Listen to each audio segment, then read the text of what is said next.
100 మంది ప్రాణాలు కాపాడడం ఆనందంగా ఉందని Red Cross chairman P Jaganmohan Rao గురువారం తెలిపారు.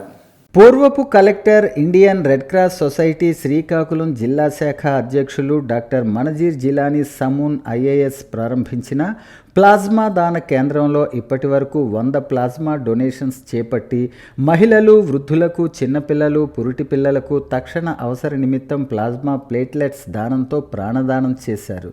ఇందులో భాగంగా చైర్మన్ పి జగన్మోహన్ రావు మాట్లాడుతూ జిల్లాలో ప్లాస్మా దాన కేంద్రం రెడ్ క్రాస్ ఆధ్వర్యంలో నిర్వహించబడుతుందని, ప్లేట్లెట్స్ కొరత అధికంగా ఉన్నవారికి, ప్లాస్మా అవసరమైన వారికి తక్షణమే దాతలకు అవగాహన కల్పించి ఇప్పటికీ 100 మంది ప్రాణాలు కాపాడటం జరిగిందన్నారు.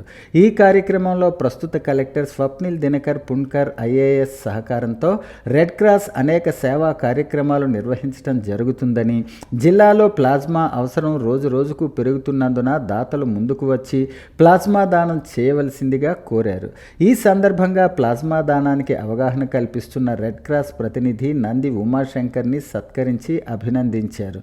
100వ దాతగా శ్రీకాకుళం పట్టణానికి చెందిన కోరాడ సతీష్ 34 సంవత్సరాలు ప్లాస్మా దానం చేసినందుకు చైర్మన్ అభినందనలు తెలియజేశారు.